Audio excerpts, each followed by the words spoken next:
This trip started with a pretty simple idea. I wanted to take my son to Caribana. I've been to Canada plenty of times before, but this trip was going to be a little different. Being Caribbean is something that's always been a part of our family, and Caribana felt like something I wanted him to experience with me. But once the trip actually came together, it became bigger than just one festival.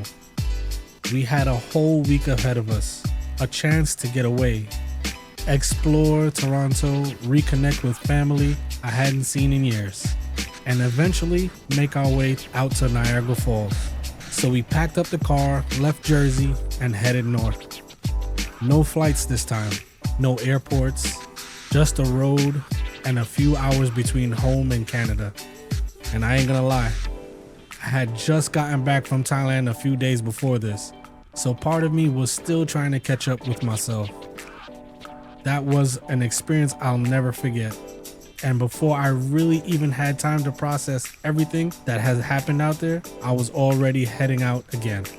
Two completely different trips, two completely different experiences, and now it was time to see what Canada had in store for us. Caribana was what got this whole thing started, but we weren't coming all this way just for one day.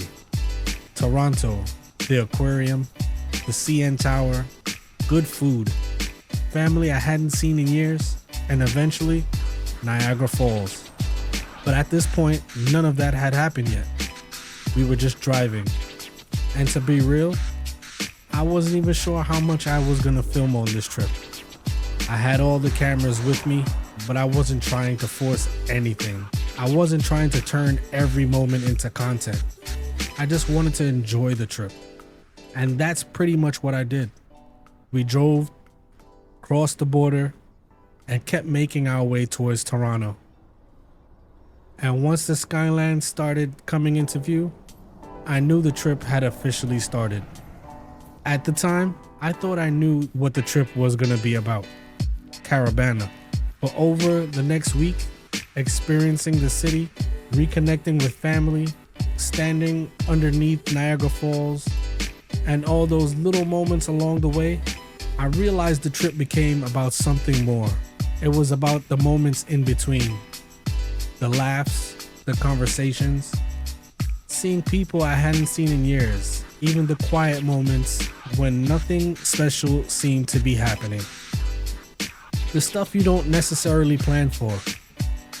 But when it's all over, sometimes that's the stuff you remember the most.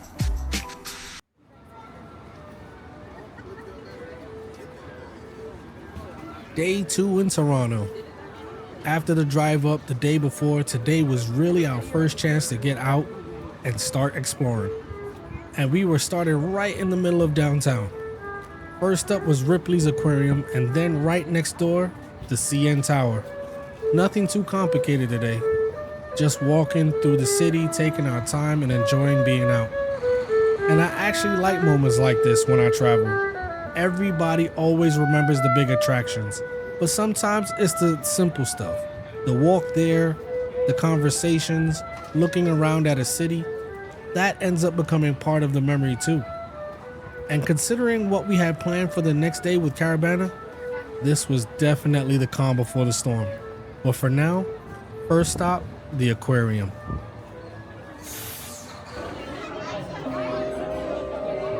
Now, I'm not gonna sit here and act like I know the names of all these fish, because I don't. But I definitely see Dory in there. Finding Nemo taught me something.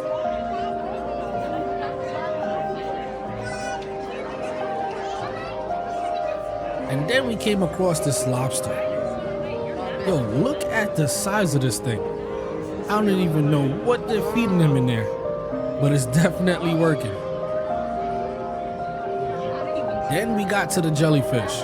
I don't know what it is about these things, but I could sit there and watch them for a while. The way they move, the lights, it's actually kind of relaxing.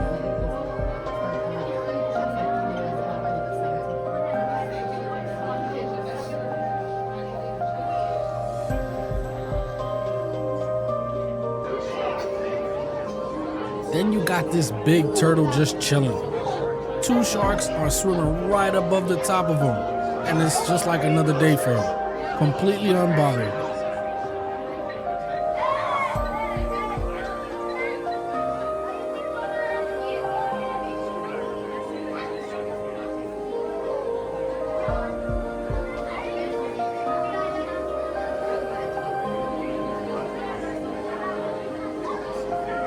Then you got this little dude, the pufferfish. Look at his face. He already looked like he tired of everybody in the aquarium. Like, come on, man, go home already.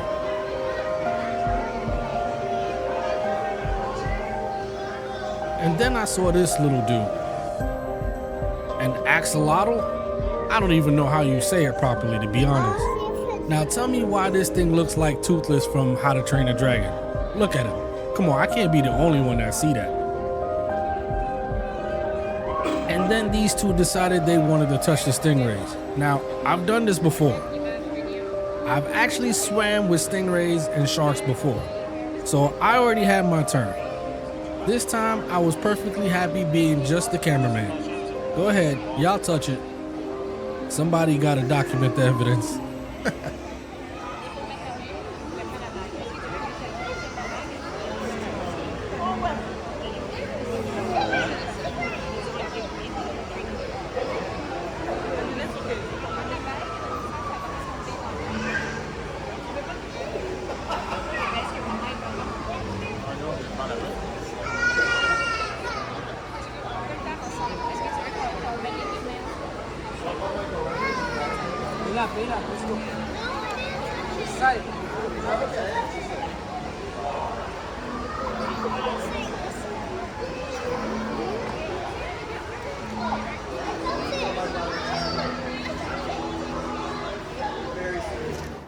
After spending the first half of the day down below, it was time for the other half of this chapter, above. And I know I've said we were going up, but first, apparently we had to do some more walking. At least this time we knew exactly where we were headed, the CN Tower.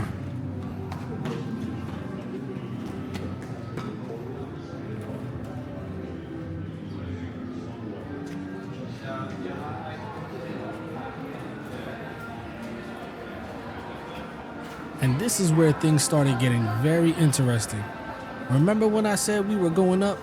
Yeah, I meant way, way up. I'll be traveling there at 22 kilometers an hour, 15 miles an hour. You can feel that pressure change in your ears. Just like you're being in an airplane. All the way up, there are the glass panels on the floors. One look down, you can. For those who see to the baseball stadium, the game starts at 7:07. So we're still looking at that. Shore Islands, Lake Ontario to my left, including the Division Airport.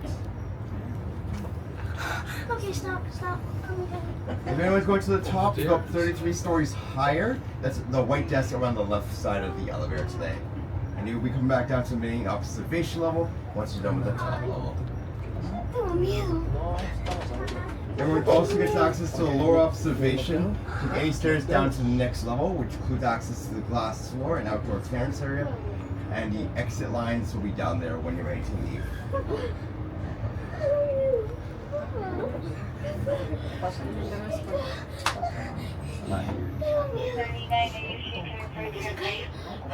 Once we got up there, the first thing we did was just walk around and take everything in. And no matter how many times you've seen Toronto from the ground, it definitely looks different from up here.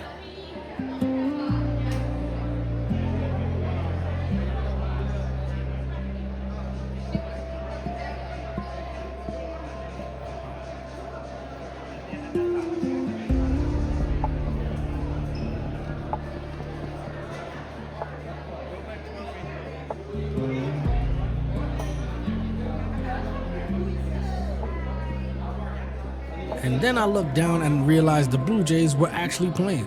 So technically, we had some pretty good seats. Couldn't hear nothing, couldn't tell what was going on, but the view was great. Then on the other side, you could see the airport right along the water. From up here, everything just looked small. The buildings, the cars, the planes. It's one of those views that really makes you stop for a second.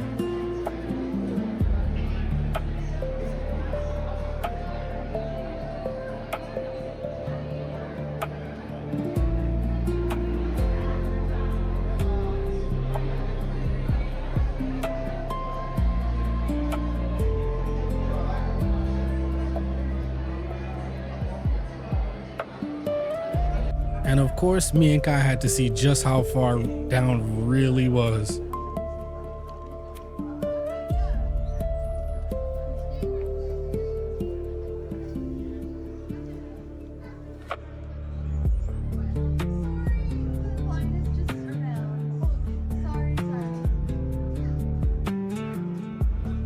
Now, you would think we were already really high. Apparently not, because there was still one more level. So back on the elevator we went. And somehow, Toronto got even smaller.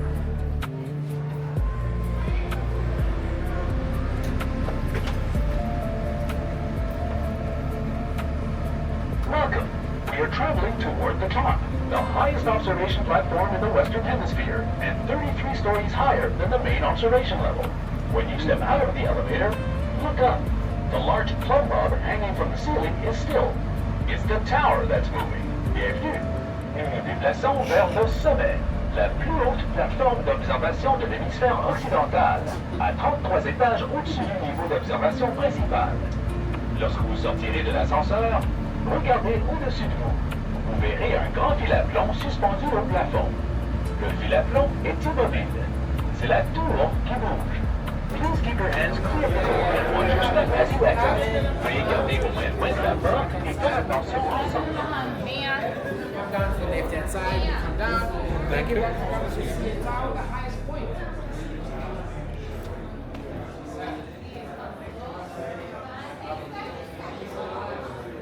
At this point, there really wasn't much else to say. You just had to look.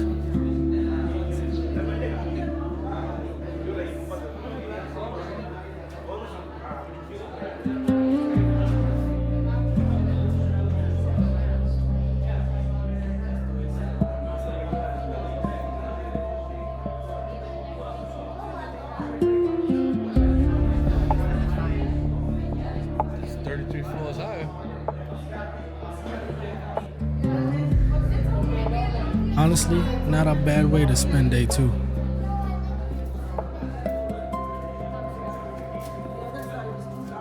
Eventually, it was time to head back down. From the aquarium at the bottom to one of the highest views in the city. I'd say above and below pretty much lived up to its name. As we made our way back down to the ground, we had no idea how different tomorrow was gonna feel. Because the quiet sightseeing part of Toronto, yeah, that was over. Tomorrow, Caribana.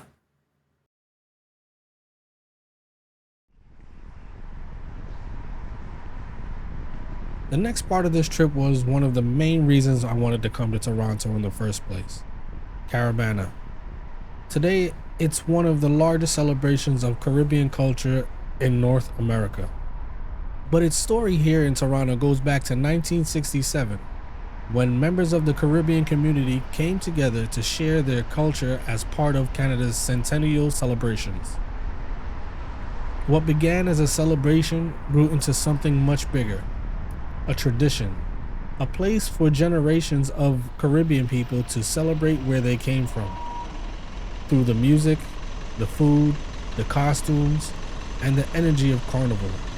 And for me, this wasn't just another festival we're going to. My father is Trinidadian. My mother is a Jamaican. So Caribbean culture has been part of my life for as long as I can remember. But this time, I wasn't coming here just for me. I wanted Kai to experience it. Not through something I told him, not through pictures or videos. I wanted him to stand in the middle of it. Hear the music, see the costumes, feel the energy, and experience a piece of his culture for himself. And as we got closer, you could already feel that energy pulling you in. The music got louder, the crowds got bigger, and pretty quickly we realized we weren't just going to watch Caribana. We were about to step right into it.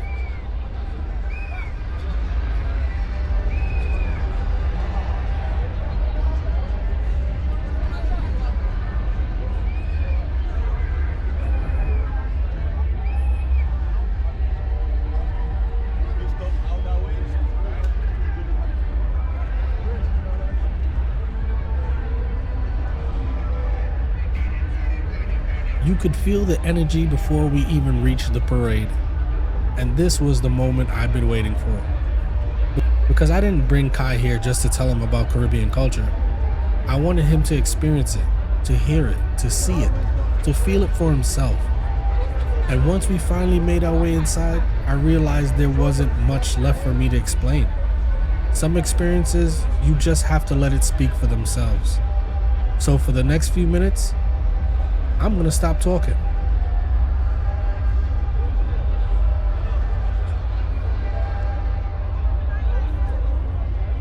Welcome to Caribana.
After the energy of Caribana, we slowed things down a little.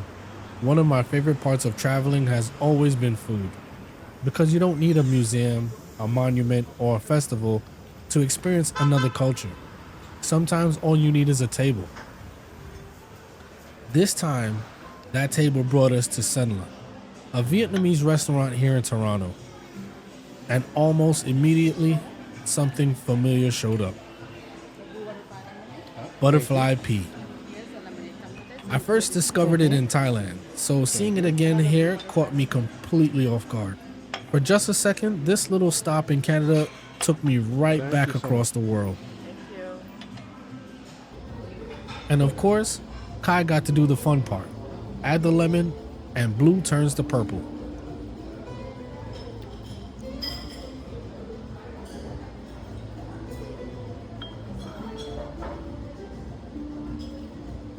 But the drinks were only the beginning. When the food started coming out, this became a completely different experience from everything we just had at Caribana. Different flavors, different traditions, different culture, and I loved every bit of it. And judging by this plate, I clearly wasn't having any problems adjusting. This is one of the things I love about traveling. You don't have to compare one experience to another. You can spend one day surrounded by Caribbean music, costumes, and celebration, and the next sit down over Vietnamese food and discover something completely different. Both can become part of the same journey. But our next stop wasn't about discovering something new. It was about reconnecting with people I hadn't seen in a long time. And that would make this trip personal in a completely different way.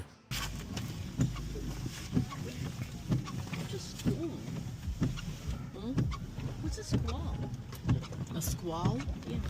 It's like a dust up of what do you call it? Hail? It's instant. It comes in quicker than it disappears. Oh. Yeah. I know that.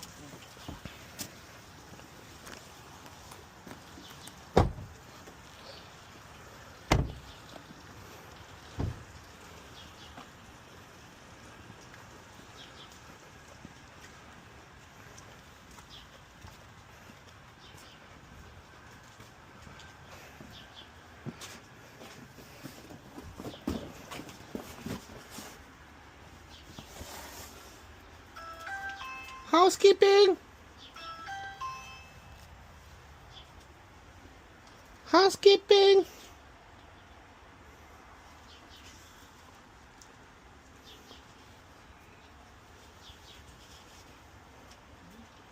Housekeeping! Hello. Auntie, Uh-huh. look, I bring presents. from Amazon. Yeah. Have you know I work there? Come give me a hug and a kiss. No. What's up, Auntie? Let me take off my shoes. It's raining. It's raining outside. It get warm. Right? Catching you. Yeah. Do it. How you doing? How are you? Yeah, good.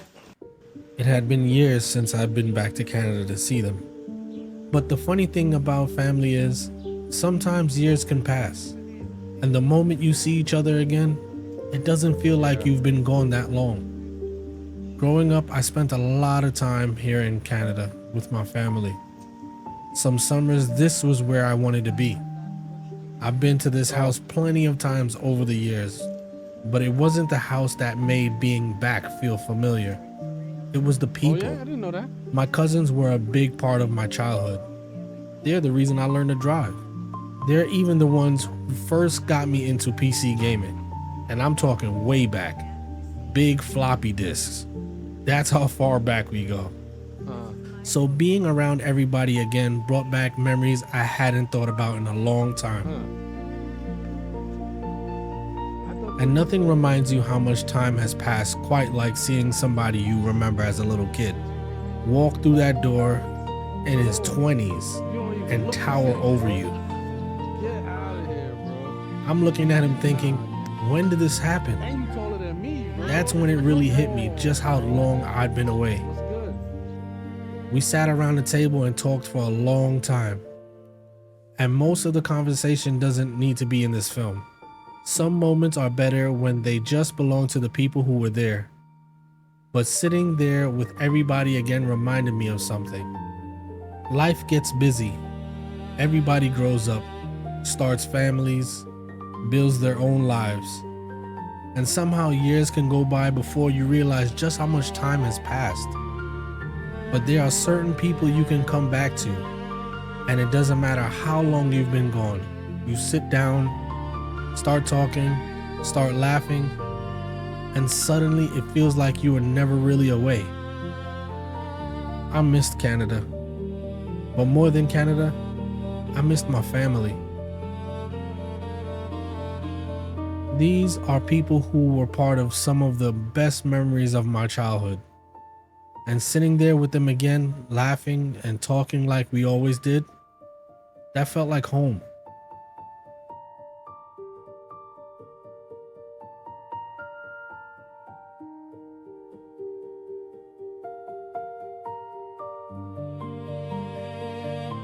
Eventually, it was time to keep moving, but this wasn't goodbye for another 12 years. Sometimes a trip reminds you of places you want to see again, and sometimes it reminds you of people you never should have waited so long to come back to. The road north wasn't finished with us yet.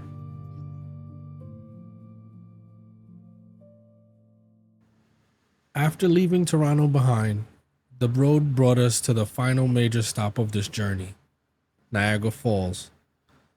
I'd seen it before, but this time we weren't coming just to stand at an overlook and take a few pictures. We had a full day ahead of us, and the first part of the tour was taking us down for a much closer look.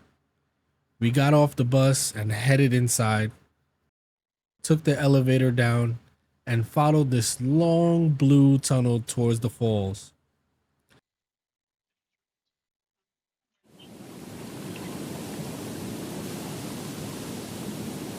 That's okay.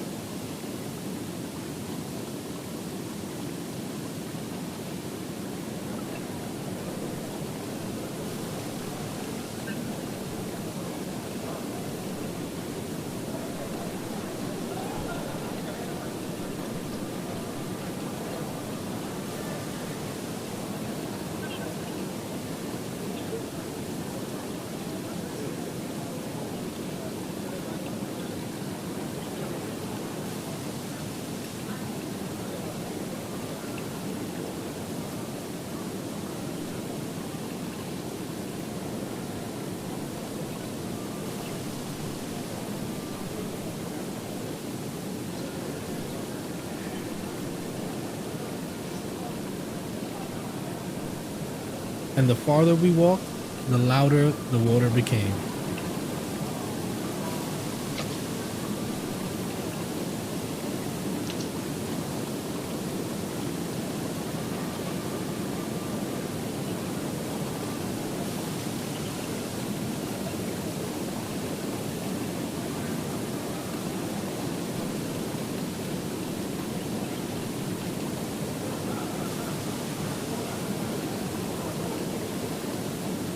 Thank you.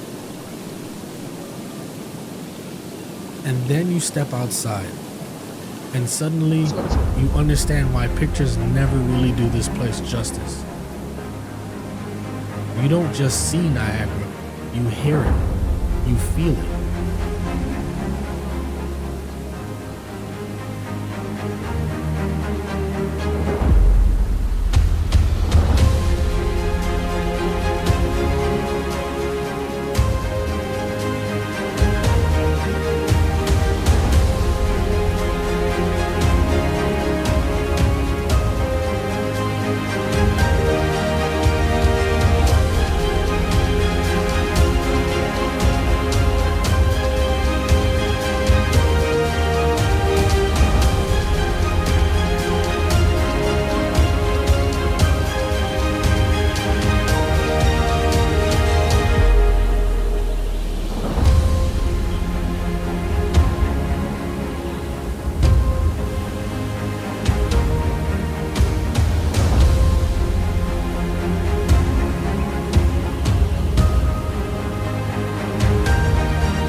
Niagara from up here was incredible, but the next part of the tour was about to bring us a whole lot closer.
Even the ride down gave us another incredible view.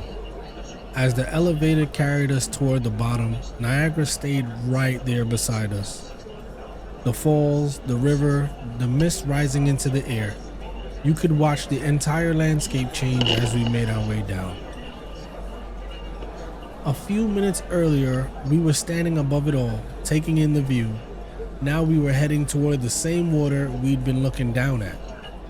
And this time, we weren't going to be watching from a distance. We were about to get a whole lot closer. And judging by what they handed us next, staying dry wasn't part of the plan. Ponchos on, cameras ready. Next stop, the boat.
Yeah. That looks crazy right there.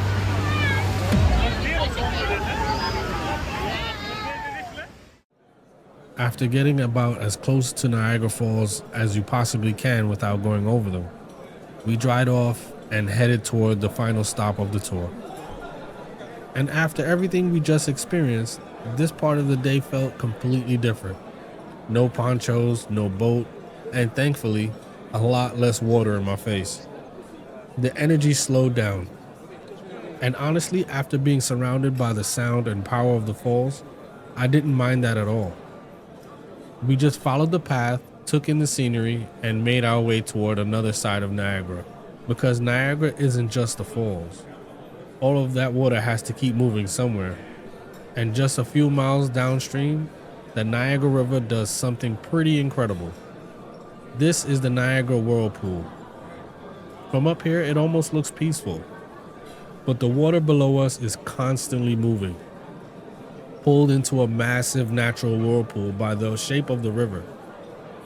And after spending the day seeing Niagara from above, standing beside it, and riding straight into the mist, this felt like the perfect way to finish the tour. One place, so many different perspectives. And somehow we still weren't finished with Niagara, because once the sun went down, we were coming back.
After spending the day seeing Niagara from just about every angle, we came back that night to see it one more way. And at night, this place feels completely different. The crowds are still here. You can still hear the water. But with the falls lit up against the darkness, the whole place takes on a different kind of energy. During the day, you notice the power of Niagara. At night, you notice the beauty. And we didn't come back just for the view. We were waiting for one more thing.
And honestly, I could have ended the Niagara experience right there and been completely satisfied.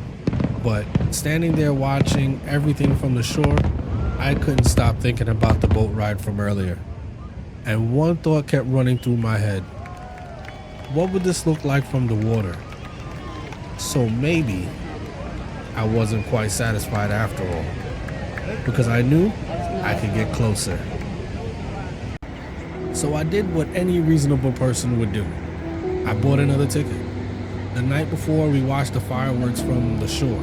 Tonight, we were gonna be back in the water. Same falls, same boat, but this time, I wanted the best seat in the house.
When I started planning this trip, I thought I knew exactly what it was going to be. A drive north, a week in Canada, and a chance to bring my son somewhere that had always meant something to me.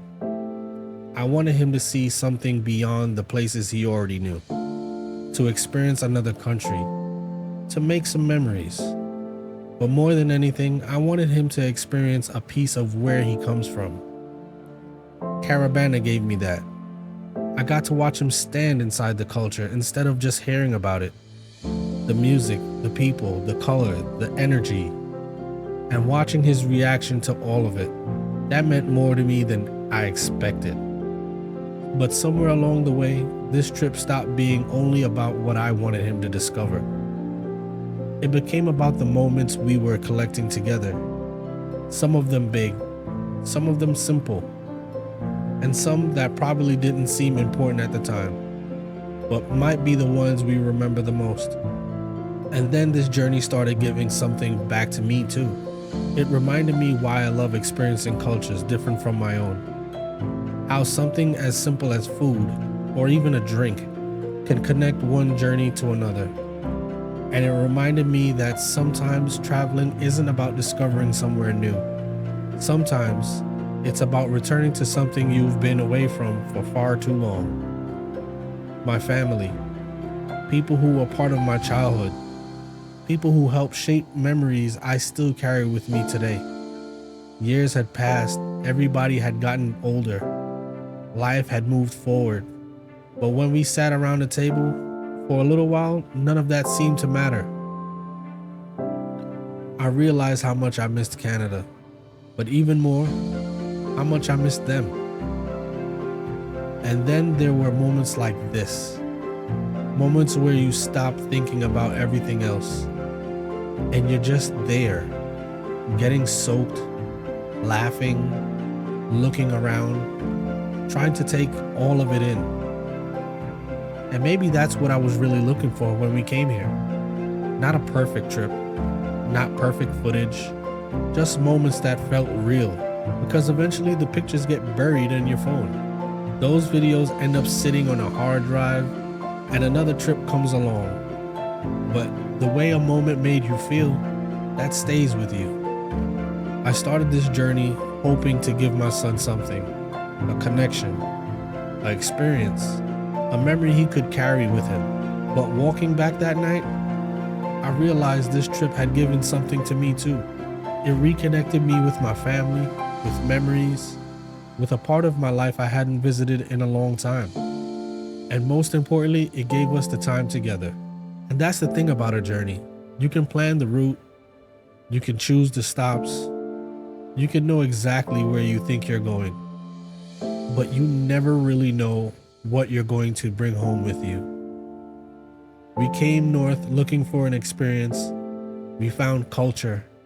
We found family. We found adventure. And somewhere between Toronto, Caribana, old memories, and the falls, we made some new ones. One day Kai will get older.